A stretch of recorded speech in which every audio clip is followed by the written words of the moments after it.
नमस्कार दोस्तों, मैं सुनीता और आप सबका स्वागत करती हूँ आपके अपने ही channel enjoy pubs and plants में। तो फ्रेंड्स, आप सबने भी सर्दियों की तैयारी शुरू कर दी होगी। फूलों से भर जाता है हमारा गार्डन। मैंने भी शुरू कर दी, कुछ कर रही हूँ, कुछ करूँगी, कुछ कर चुकी हूँ। तो आज उसी क्रम में ये देखिए पिटूनिया के प्लांट्स हैं मेरे सामने और इनको मैं ले आई थी, 1 हफ्ते हो गए हैं करीब, और अब इनको मैं रिपोर्टिंग करने जा रही हूँ। मैंने सोचा आपके साथ भी शेयर कर दूं और साथ साथ उसके बाद भी इसकी क्या केयर होती है उसके बारे में भी मैं आपको बताऊंगी।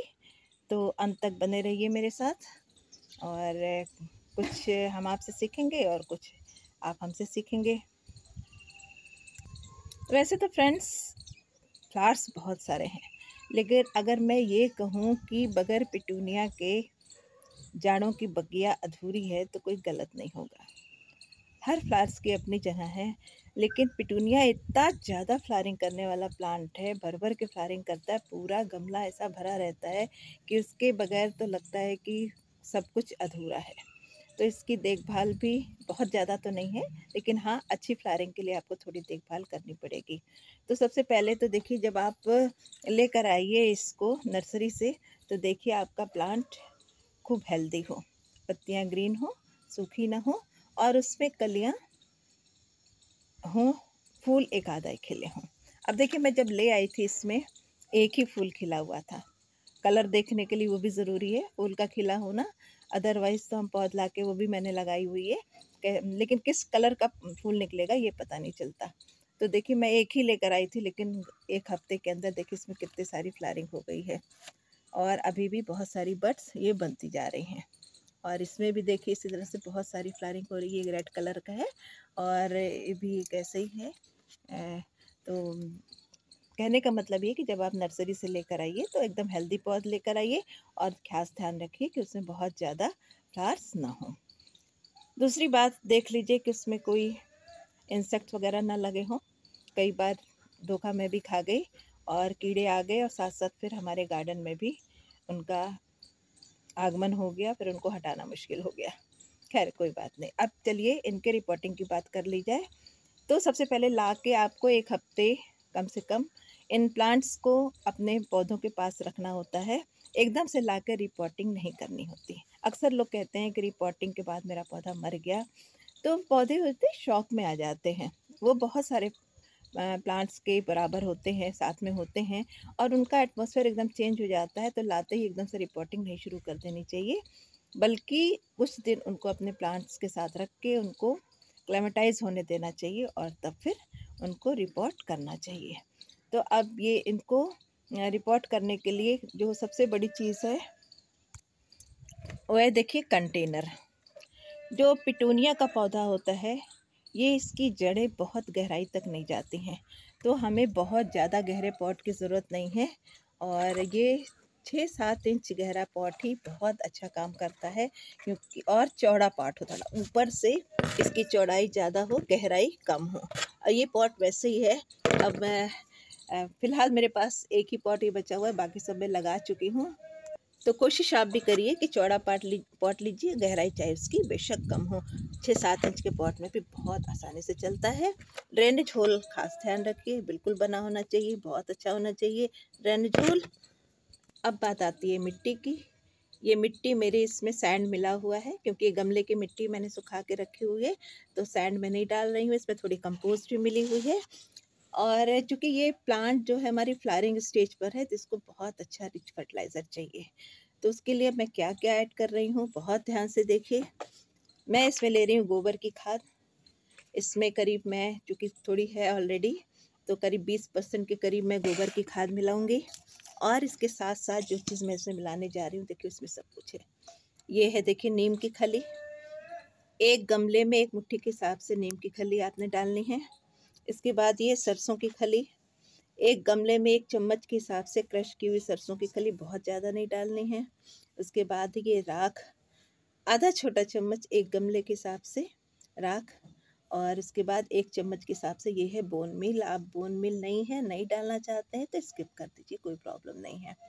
उसके बाद कैल्शियम की कमी को पूरा करने के लिए चूना बहुत ज़रूरी होता है और उसके लिए मैं तो सीधे चूना ही डाल देती हूँ, और भी बहुत सारी चीज़ें आती हैं, आप चाहे उसको डाल दीजिए, लेकिन चूने की मात्रा बहुत ही कम होनी चाहिए। मतलब जो छोटा चम्मच, एकदम छोटा चम्मच होता है, उसका भी वो 1 चम्मच मैंने 3 गमले के हिसाब से डाला है, 1 चाय का चम्मच समझ लीजिए।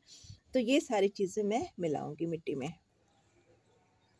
तो ये देखिए फ्रेंड्स, मिट्टी मेरी बिल्कुल तैयार है, मैंने सब कुछ इसमें मिक्स कर दिया है। और अब मैं अपने पॉट को देखती हूँ, देखिए ड्रेनेज होल बना हुआ है। और अब इसको कवर करने के लिए मैं इस तरह के जो पॉलीथीन के बैग्स आते हैं, इनका इस्तेमाल करती हूँ। और इसके बाद मैं अब इसमें थोड़ी मिट्टी डालूँगी। थोड़ी मिट्टी डालने के बाद सबसे पहले आप इसमें देखिए थैली में जो अनवांटेड वीड्स हैं उनको निकाल दीजिए, और बहुत ही सावधानी से इसकी पॉलीथीन को हमें अलग करना है। मैं एक हाथ में मोबाइल ले रखा है मेरे, तो मैं उतनी आसानी से नहीं कर पाऊँगी। मैं इसको कैंची से काट दे रही हूँ दोनों साइड से, ताकि इसकी रूट्स डिस्टर्ब ना हो। तो ये देखिए पॉलीथीन मैंने हटा दी है, और बिल्कुल सावधानी से बगैर रूट को डिस्टर्ब किए हुए मैं इसको रख दिया है। और मैं अब इसको मिट्टी से कवर कर दे रही हूँ। और मिट्टी को बिल्कुल बराबर से आप रखिए। अच्छी मिट्टी होगी तो जाहिर सी बात है कि आपके प्लांट्स बहुत अच्छे। तो ये फ्रेंड्स देखिए, बहुत ही सावधानी से इसको रिपोर्ट कर दिया गया है। और इसमें अब देख लीजिए, नीचे कोई वीड वगैरह हटा दीजिए, पीले पत्ते हैं उसको हटा दीजिए, ताकि इसकी ग्रोथ बहुत अच्छी से होती रहे। और अब समय है इसको वाटरिंग करने का। बहुत प्यार से एकदम पाइप लगा के वाटरिंग नहीं करनी है, बहुत अच्छे से इसको शावर देना है। और देखिए, ताकि अच्छे से पानी इसमें चला जाए। और पानी इसको बहुत मतलब ज़्यादा नहीं देना है। पानी इसको तब देना है अगली बार, खूब अच्छे से अभी पहली बार दे दीजिए, और दूसरी बार तब देना है जब इसकी ऊपरी लेयर सूखने लगे। पिटूनिया को एक्चुअली बहुत ज़्यादा पानी की ज़रूरत नहीं होती है, और जाड़े में वैसे भी इवेपोरेशन कम होता है, तो तभी दीजिए पानी जब ऊपरी लेयर सूख जाए। अब इस पॉट को हमने रखना है 2-3 दिन शेड में, और फिर उसके बाद आप इसको फुल सन में प्लेस कर सकते हैं।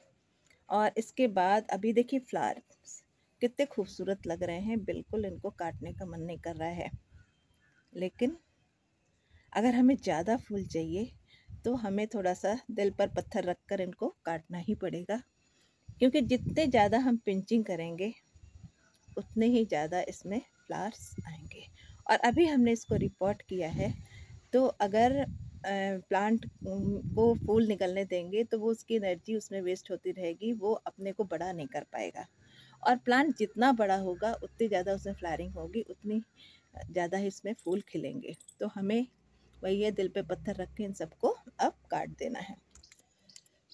तो देखिए, ये जितने ये फ्लावर्स खिले हैं मैं इनको भी काट दे रही हूँ, और साथ साथ जो और खिलने वाले हैं, जो बड्स देखिए ये बड है, ये खिलने वाली है, मैं इसको भी काट दे रही हूँ।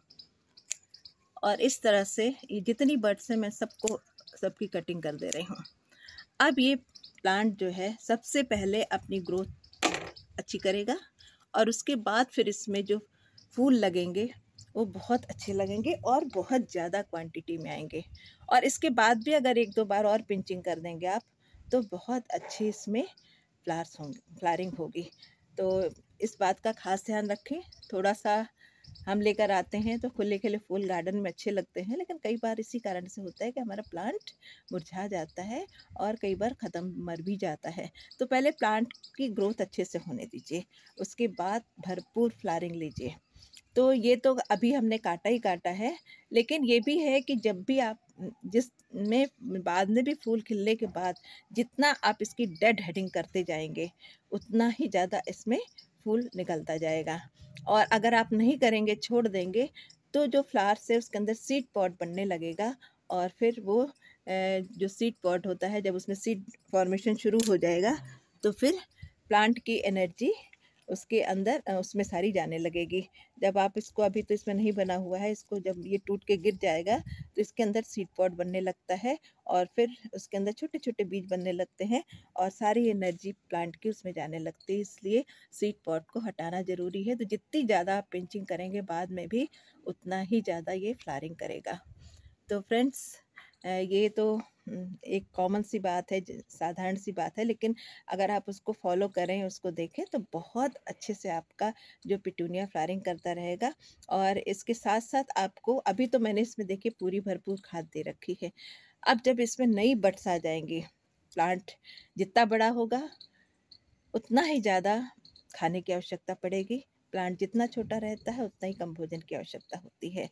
तो हमें फिर इसको भोजन भी ज़्यादा देना होता है और चूँकि बहुत ज़्यादा फूल निकलते हैं तो इसको न्यूट्रिशन भी उस हिसाब से चाहिए होता है। और न्यूट्रिशन भी कैसा? Potassium rich. तो पोटेशियम रिच के लिए आप केले के छिलके का खाद दे सकते हैं। इसके लिए आप बनाना पील फर्टिलाइज़र भी दे सकते हैं और इसके साथ साथ सरसों की खली को भी आप 3-4 दिन, जाड़ों में 4 दिन कम से कम भिगो के, सड़ा के, उसको फर्मेंट करके और उसको डाइल्यूट करके आप 15 दिन में उसको भी डालते रहें, तो बहुत अच्छी फ्लावरिंग होगी। दूसरा ख़ास ध्यान रखें कि हम ज़्यादा फ्लावर के लिए क्या करते हैं, ख़ास तौर से जब हम नए न्यू गार्डनर होते हैं, तो फटाफट आज ये डाला, 2 दिन बाद वो डाला, फिर ये डाला, ऐसे करते-करते वही कितना, हमारी भी डाइजेस्ट करने की एक सीमा होती है। डॉक्टर भी हमें, बुखार भी आता है तो दिन में 3 बार ही गोली खाने को कहता है। ऐसा नहीं कि जब बुखार बढ़ा तो हम फटाफट 2-4 गोलियाँ खा लिया। तो हर चीज़ का एक समय होता है, एक टाइम होता है, एक लिमिट होती है। तो उसी तरह से हम जो फर्टिलाइज़ करते हैं प्लांट को, तो वो भी कम से कम हमें 12-15 दिन के बाद ही करना चाहिए। जो भी हम फर्टिलाइज़र दें और बदल-बदल के दें, तो इससे बहुत अच्छी फ्लावरिंग होगी और आपका पिटूनिया बहुत दिनों तक चलेगा, बहुत अच्छी फ्लावरिंग करेगा। और जब थोड़ी गर्मी बढ़ती है, ये कई बार मैंने देखा कि अप्रैल मई तक भी फ्लावरिंग करता है, अगर इसको थोड़ी ठंडी जगह पर रख दिया जाए। तो बाद में भी आप इसको अगर शेड में रख देते हैं थोड़ा, जब गर्मी बहुत ज़्यादा बढ़ने लगती है मार्च के बाद से, तो भी ये मतलब मई तक ये आपकी फ्लावरिंग करता रहेगा। बहुत फूल देता है पिटूनिया, बहुत ज़्यादा। बस थोड़ा इसका आपको ख्याल रखना होता है, थोड़ा इसको फर्टिलाइज़ करना होता है और कुछ सनलाइट का, पानी का ध्यान रखना होता है, तो बहुत अच्छी फ्लावरिंग करता है। तो फ्रेंड्स, आज के लिए बस इतना है पिटूनिया के बारे में और फिर मिलते हैं किसी नए वीडियो में, किसी नई जानकारी के साथ। तब तक के लिए नमस्कार। और हाँ, वीडियो अगर पसंद आया हो तो प्लीज़ लाइक और शेयर ज़रूर कीजिए और चैनल पर अगर नए हैं तो सब्सक्राइब करना बिल्कुल मत भूलिएगा। Thanks for watching.